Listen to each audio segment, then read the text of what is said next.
Good afternoon, Dr. Lynn. I am doing my EDU 424 Effective Social Development Discipline Plan. Um, in the first bullet, we have to talk about our beliefs and values. Mine are that there are many forms of discipline in education. It is also one of the most imperative factors for success in the instructional and learning process for teachers and young children. In early childhood learning, it is very critical to provide young children with the strategies and comfortableness they need to satisfy their cognitive, social, moral, and social emotional development. As a teacher, we need to respect. We need respect from our students and peers, and parental communication is vital.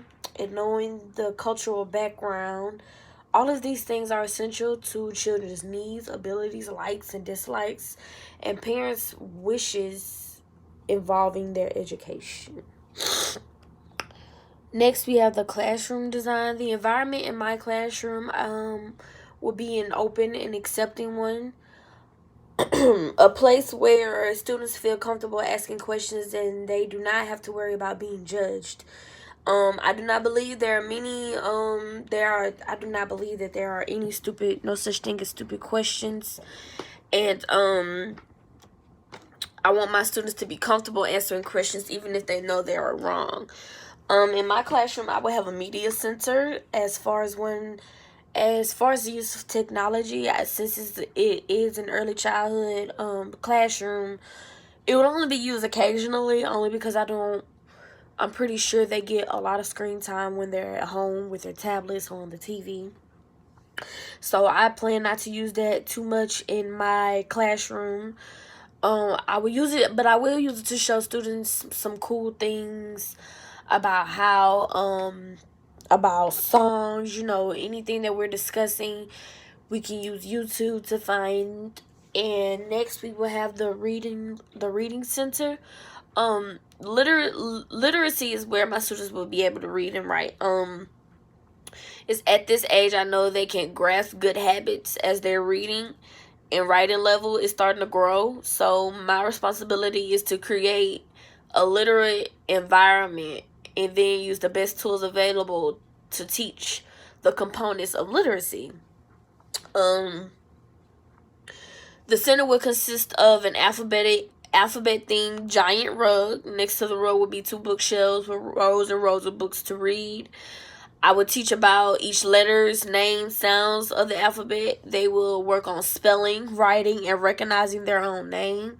Practicing writing will help them learn to hold writing utensils correctly.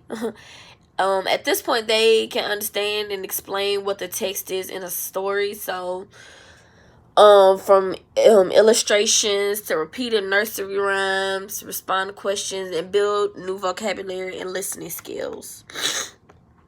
Next, we have the math center. In my math center, I plan to combine, science, because of all things, the two subjects, math and science, have a lot in common. So I plan to combine it. So it will have inviting and intriguing materials. Manipulatives, blocks, counting that can be used for counting, pattern shaping, anything for real, really. The next is the assessment table. The purpose of the assessment table is to get my one-on-one time with my students to evaluate them and see where they are in during this education process, to see if they are moving down, if they're progressing, if they're digressing, things of that nature. That's what my assessment table would be consisting of. Next will be the daily schedule. Next will be the daily class schedule from 7:10 to 7:25 a.m. It will be student arrivals. I will collect the lunch bags, snacks, and snack money, etc. From 7:25 to 8 o'clock a.m. we will have breakfast in the cafeteria. From 8 to 9 a.m. we will have group time, read aloud, and language arts. From 9 o'clock to 9:15 we will take another bathroom break. From 9:15 to 9:45, that's when everyone will go to their designated centers. And we will rotate every 15 minutes. 10:45 to 11:15 will be spelling and writing. 11:15 to 11:30 will be bathroom and washing hands for lunch. 11:30 to 12 will be lunchtime. 12 to 12:30 p.m. will be computer time. 12:30 to 1:05 will be recess. 1:05 to 2 will be nap time. 2 o'clock to 2:10 we will get up and take another bathroom break, and 2:10 to 2:35 will be a snack, and 2:35 will be dismissal. Now moving on to the strategies. The first strategy that we had to discuss was the preventative strategies.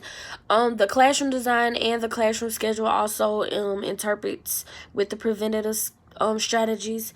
But a strategy I have on here is provide thorough and consistent classroom structure.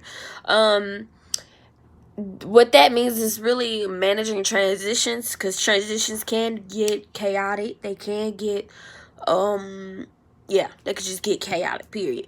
The more a teacher structures all of the details of the classroom activities, the more students will stay on task. So, excuse me, I need some water.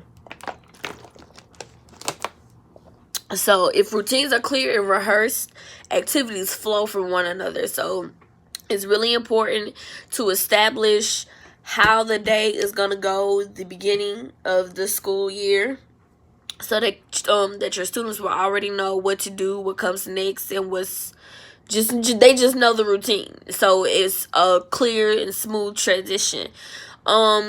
To make this transition more smoothly, you need to design a functional room. So keep stimulating products out of reach. Make sure student seating arrangements promote classroom activities. So in other words, do not sit Johnny and Henry next to each other when they're best friends, because they won't focus. They will talk to each other the entire time you will be trying to teach. Like I said earlier, develop classroom routines. For example, there should be a well-rehearsed routine, going to the bathroom, handing in papers, sharpening pencils, etc.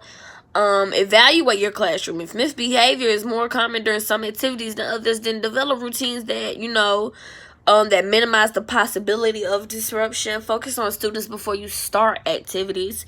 Get attention and begin before you begin to talk. You give a rational for the activity. Next, with the preventative strategies, we have develop effective classroom rules and consequences. Rules and consequences that are few, specific, and consistent are generally the most effective, only because they are kids.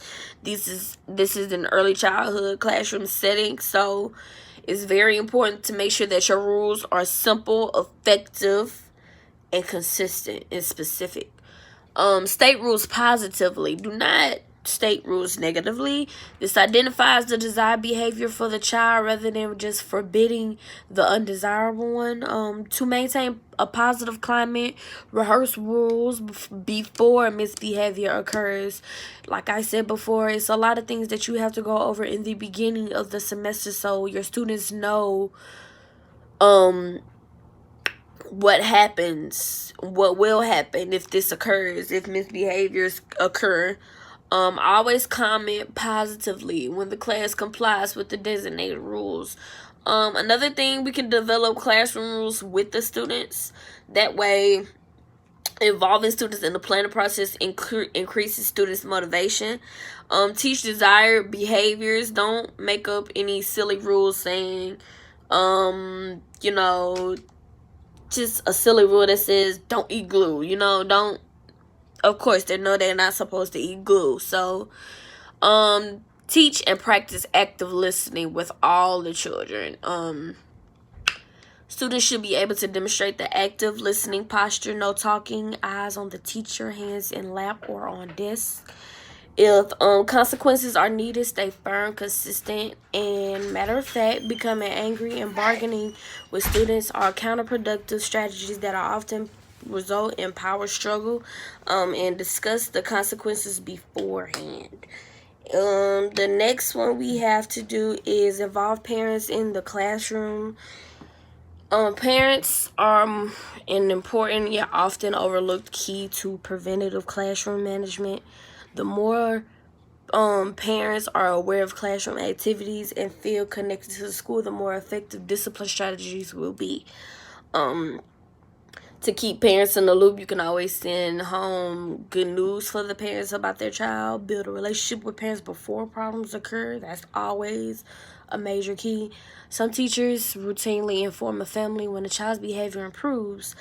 This information can make the difference between the parent and passivity and the parent involvement. And also send home newsletters, of course, to keep the parent updated of all things that are going on in the classroom. Let the parent tell you about the child. Parents know their children better than anyone else. So it's very vital and imperative to use their expertise to gain a fuller understanding of their child and to find the best approach for classroom success. Next we have the I thought to stop recording. Okay, I think I'm gonna just stop it and record a second part.